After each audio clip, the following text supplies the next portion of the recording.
Hi, welcome to the main video of the course on making your own tinctures at home. Angel, hi, aka Gabrielle, and I have a little booklet on making your own tinctures at home if you're interested. I'm in the process of updating, and I will be adding some more formulas and reasoning behind the formulas to that little booklet. So keep your eyes open for that if you're interested. I hope that I've covered everything you will definitely need and everything that you might want to have around. And I'm going to jump into the nuts and bolts, the actual pouring and herbs of making your own herbal tincture. Want to remind you there are many different ways to make tinctures. You might want to make a formula all at once, or you might want to make individual herbal tinctures. I do a little from column A and a little from column B. What I have here to work with today are some gloves. Even though I did wash my hands really well, I'm going to wear some gloves just for demonstration purposes because it's just a nice idea if you're going to actually handle the herbs or handle the tinctures, which I am. So I'm going to use some new gloves on my freshly washed hands. I don't like to get too uptight about things, and I'm going to be working with 80 proof inexpensive vodka. I've got the labels turned around, but if I do happen to show them, it's a cheap, aka inexpensive brand that I'm not opposed to, but I'm also not affiliated with, and I'm not trying to sway you in any direction or another. Any 40% or higher alcohol will do. I like vodka because of its tastelessness and availability, but you might enjoy experimenting with rum or whiskey. Some people even use gin, but I think they might be a little...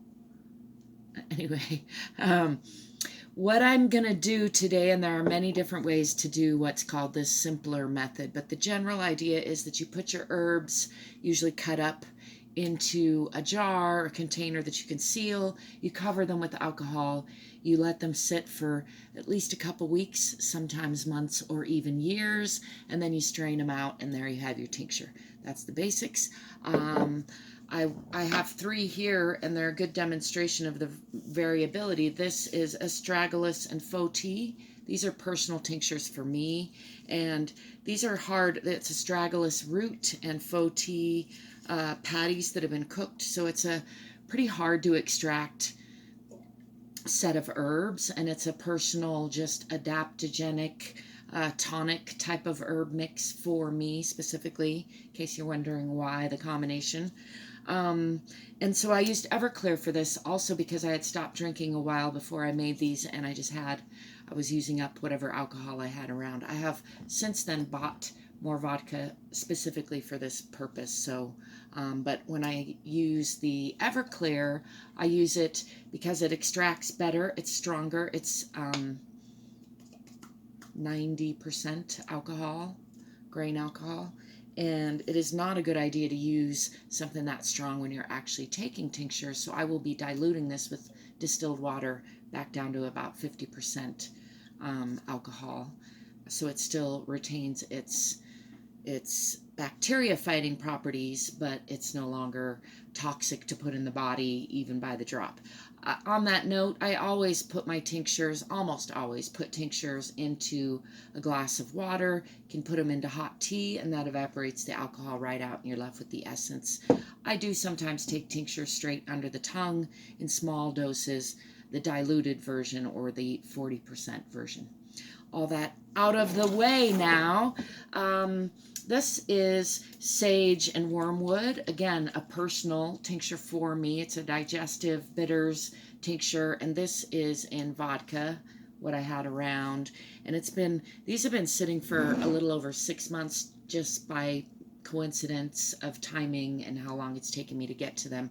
And this here is elderberries, one of my standby favorites for immune system, to fight off colds, to fight off seasonal allergies and just congestion, and just keep my immune system healthy in general. I like to use elderberry and elderflowers. Any case, these are a little bit in the middle because they were dried as far as extracting, but you can see they make a nice deep purple color.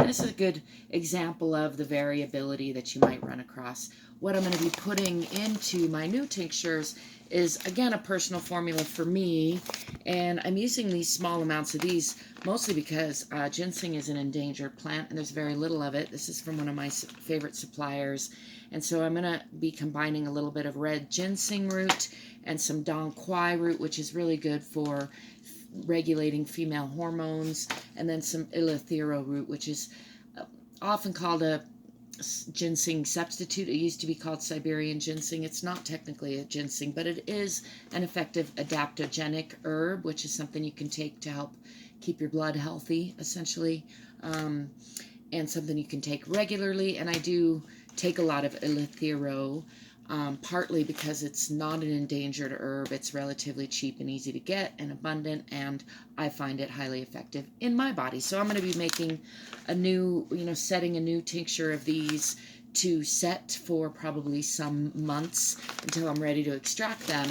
And before I do that, I'm going to be taking these out of extracting these herbs. What am I trying to say? Straining these. I've already prepared these 2 jars with some cheesecloth there.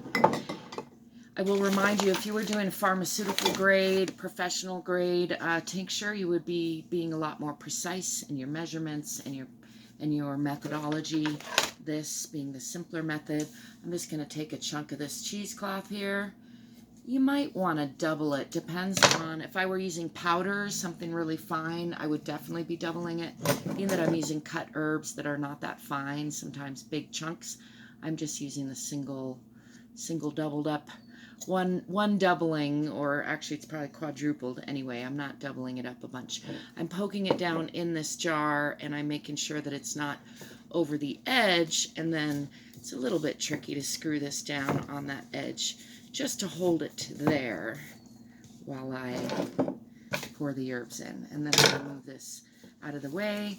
Cheesecloth you can get at any hardware store. Most grocery stores still carry it. It's handy stuff to have and not too expensive. So let's begin with this hardest herb, because I'm not going to squeeze this out. And this is my astragalus and faux tea. It's been sitting for over 6 months, and it's in Everclear, which is a very potent. So as I mentioned, I'm going to be diluting it with with some distilled water. Let's give it another good shake for good measure. Good time to remind you, shaking, agitating helps extract faster. The pharmaceutical method uses a drip method and a more precise measuring, and then a pre and a post precise measuring of things to know what you're working with. This is, again, just the simpler method. I put a couple ounces of each of my herbs in there. I'm using this wide mouth jar because it will capture this thin mouth jar quite easily, and then I'm just going to let that extract into that. It's a nice color, isn't it? And when it's all done, again, I'm not going to squeeze these because these are hard herbs. I don't know if you can hear that. It's still a hard chunks of faux tea root and chunks of astragalus root. So I'm just going to let that drip out the rest of the way while I'm talking and doing the rest of these, and then I will get to this last wormwood and sage, which is a very bitter. You don't want to mix that with anything else. And also, I'm going to have to squeeze it out a little bit, probably, because it's it's made of leaves. These elderberries, one of my favorite standbys, something I recommend every household have all the time. It's kind of stuck on here, though. Uh-oh. This can happen when you have a little of it get up under your lid and then dry. This is in vodka, not as potent and won't need to be diluted. And you do want to be mindful when you're dumping like that, sometimes, like may be the case with these leaves, and certainly if you had blossoms, they might stick and clump, and then, you could cause a mess, so you might want to have a towel handy. I don't, and that's silly. I do have one right over there, but I'm going to also let these just sit. You can kind of see the berries are a little softer than these other herbs, but again, not needing of squeezing, just needing of sitting. And there you have, it's a nice brown purple color, those elderberries. I'm going to make sure that's balanced there on the cheesecloth. It's kind of acting like it wants to fall over. And then we'll get to this wormwood, and then we will make our other tincture to sit, and we will be done for the day. We'll wrap it up. So here's wormwood and sage. I forgot to give it a good shake. This is also in vodka. This is a nice bitter tonic. Good to take like right before eating to help aid digestion, which is a increasingly prevalent issue for not just those of us aging, really everybody eating on the planet as our food supply gets sweeter and sweeter. It is delicious, but it's good to add those bitters. So wormwood and sage is just one of many. Again, these are personal formulas, not formulas I'm necessarily recommending for anybody else but me. And you can kind of see already how much slower that's coming out. And that's because these are softer leaves. And if they were blossoms, it'd be a similar thing. It's going to take a while to come out of there. And I could either use a bigger container, let it come out and squeeze it out, which I might do. But I'm actually just going to let it sit and drip for quite a while, and then deal with that a little bit later if it hasn't dripped out enough, because it's still pouring out pretty well. And while we're doing that, last but not least, let's set up a new tincture. I forgot to reiterate, I have some labels over here and a pen and paper. I'm going to make sure and label this container when I'm done with the date and what I put in it, so that 3 or 6 or 12 months from now, when I finally get around to straining it, I'll be able to remember. That's something I will remind you to do. I'm not going to use all of this Eleuthero root, aka Siberian ginseng. I do like to tincture that on its own as well, but I am going to make myself a nice little formula here, and I'm using some cut dong quai, one of my favorite herbs for regulating the female hormonal cycle system. My mom likes to say, don't cry, take dong quai. You're welcome. That's a lovely tip from her and I to you. Here's some red ginseng root, which is an endangered herb, so it's very expensive, and I didn't get very much of it, and maybe ideally I would get it cut up, but this is going to be, again, a personal tincture for me. I'm probably going to keep it Chinese medicine style, which is to say I'm not going to actually strain it out, but I'm for a long time, because of those to me very magical and sacred ginseng roots. That's red Panax organic. These are hard to, they are not cheap these days, and as I mentioned, endangered. They take a very long time to grow. Aren't those beautiful? I'm gonna be pouring off some of this tincture probably in 6 to 12 months, and then topping it off with alcohol for probably years to come, until it looks less potent, or I get more herbs to put in it. I probably will try to just add more ginseng root to it.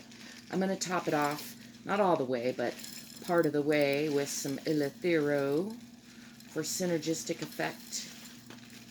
And I'm going to cover up, I'm going to top it most of the way up. You do want to be careful. These roots I'm familiar with. I know they won't swell too much. There are some roots, comfrey root being the most notable, that will swell so much they can even break your jar, or definitely get totally stuck in there where you can't shake the herb around. So you want to make sure you leave yourself plenty of room, so that once the herbs are in there, even after they've swollen up a little with the alcohol, that they can still be shaken, move around, get completely saturated with the alcohol, so that they don't grow any bacteria, and so that you're extracting all the properties out of them. This is just some cheap vodka, not the cheapest there is, but not at all fancy. But you could use any kind of 80 proof alcohol that suits you, or that you happen to have available. Or in this case, it might have been a good idea to use, if I'd had any Everclear, I would be using Everclear and then diluting it later. And I may, in fact, later add some Everclear to this after I take some of this out. But for now, I'm just going to cover those herbs so they're completely covered with the vodka. I'm going to, oh, hold on. Let's see if I can get you to hold. I need to grab a lid. Still with me? Yay. All right, I have a clean lid. I've covered the herbs. I'm going to shake this up, and then I'm going to top it off again, because sometimes when working with these dry herbs. They might take a shaking to get... Oh, you know what I just remembered? This silly jar is not a regular jar. Oh, I've done it to myself, haven't I? I'm going to transfer it after we're done. I'm going to hold this on tight. That's a terrible idea. Don't do it, girl. Hold on. All right, improvising on the spot. Demonstration of a real life. That's often how it goes. This is actually an odd jar. It's a good idea, a good demonstration to look out for. This jar, even though taller, actually has the right size wide mouth, regular standard wide mouth opening that I'm going to be able to use my lid on. So I'm going to transfer this, which could get messy. And again, I feel like it's a good demonstration of real life. Real life tincture making doesn't always, in fact, rarely goes exactly as you planned. Little unexpected things can happen, right? It's also a good example of how, see, now that I've fluffed it all up and it's wet, it's a little bit uncovered. So that works out well for getting all this out of here. Ooh, I'm going to swish that around so as not to waste any. And it's also a good demonstration of how this simpler method, very imprecise, it's just for making medicine for yourself. It doesn't have to be exactly precise. You're still going to end up with a tincture, much like teas are. Like you don't know the exact percentage. And again, I will reiterate, if you need to know the exact percentage, which there are reasons you might, if you're making a professional product, you certainly would. In which case, the simpler method is not the method for you. There are many ways you could get more precise about this. But I love that things are going a little like they are, because that is how real life is. That is how making our own medicines at home often goes. So now you can see I have ample vodka in my big jar here to cover all these herbs. I'm going to give that a nice shaking up. It's also a demonstration of how you don't always want to have a jar that's too much much more, what I'm trying to say, much larger than you need it to be, because you might end up using more alcohol to cover things or having more kind of sitting on the edges than you would like. I'm going to top this off with just a little more because I want to make sure those ginseng roots are totally covered. I want to take no chances with that. And again, I'm going to be extracting from this jar for personal use for probably years to come. Actually, I will be adding more ginseng, so it's actually a perfect thing that this jar is so large. See, life has a great way of working out perfectly, doesn't it? I'm going to label this with the date and the contents, and I'm going to close with a separate little video. I wish you love and lightheartedness. I welcome your questions and comments too. Please do let me know what I've left you wondering, what you'd like to share. I'll give you a quick visual. This is actually almost completely done. And this is definitely all done. That's astragalus and faux tea. Here's my elderberry, magic, potent. I'm going to make some syrup out of that, and also I like to keep it handy as a tincture. And here is my bitters, sage and wormwood, pre-digestive. And here's my adaptogenic personal goddess blend, we'll call it, which is red ginseng, ilithero, and some dong quai. Don't cry, take dong quai. I hope that's helpful. Let me know, and I'll be seeing you in the next video.